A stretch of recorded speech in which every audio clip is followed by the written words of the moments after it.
गुरुवारी 1 फेब्रुवारीला केंद्रीय अर्थमंत्री निर्मला सीतारामन मोदी सरकारचा 2024-25 साठीचा अंतरिम अर्थसंकल्प सादर करणार आहेत आणि यंदाच्या या अर्थसंकल्पामध्ये अनेक मोठ्या घोषणा होणार असल्याचं जाणकारांचं म्हणणं आहे।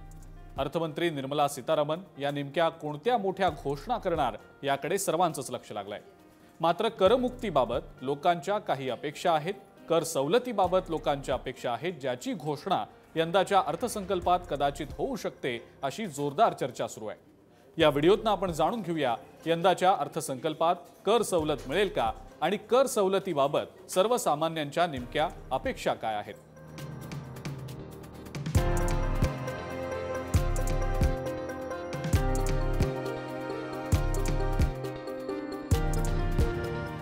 जुन्या कर प्रणालीमध्ये 2014 पासून टॅक्स स्लॅबमध्ये कोणताही बदल करण्यात आलेला नाही। त्यामुळे जुन्या कर प्रणालीतील टॅक्स स्लॅबमध्ये बदल होण्याची आता अपेक्षा व्यक्त होतीये। जुनी कर प्रणाली अंतर्गत सध्याचा जो टॅक्स स्लॅब आहे तो 3 लाख रुपयांपर्यंतच्या उत्पन्नावर कर आकारला जात नाही। आयकर कायद्याच्या कलम 80C अंतर्गत निवासी घरासाठी गृह कर्जाच्या मूळ रकमेची परतफेड करण्यासाठी करपात्र उत्पन्नातून 1.5 लाख रुपयांपर्यंतची कपात करण्याची परवानगी आहे। दरम्यान तुम्ही ही वजावट जीवन विमा योजना, सरकारी योजना आणि इतर कोणत्याही योजनेअंतर्गत देखील घेऊ शकता।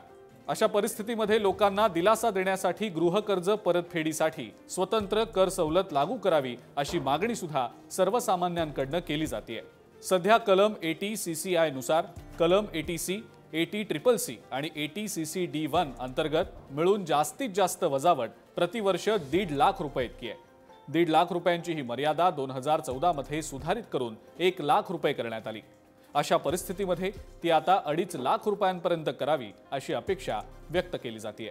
सध्या नॅशनल पेन्शन सिस्टीम मधनं 60% रक्कम काढण्यावर कोणताही कर आकारला जात नाही। मॅच्युरिटी पूर्ण झाल्यावर 60% रक्कम काढण्याची परवानगी दिली जाते। उर्वरित 40% रकमेतनं ॲन्युइटी घेतली जाते। ही ॲन्युइटी टॅक्स अंतर्गत येते। अशा परिस्थितीमध्ये हे देखील करमुक्तीच्या कक्षेमध्ये आणावं अशी मागणी केली जाते। या अपेक्षांची पूर्तता या अंतरिम बजेटमध्ये होणार का याचीच प्रचंड उत्सुकता आहे। हा व्हिडिओ तुम्हाला कसा वाटला ते आम्हाला कमेंट्समध्ये नक्की कळवा।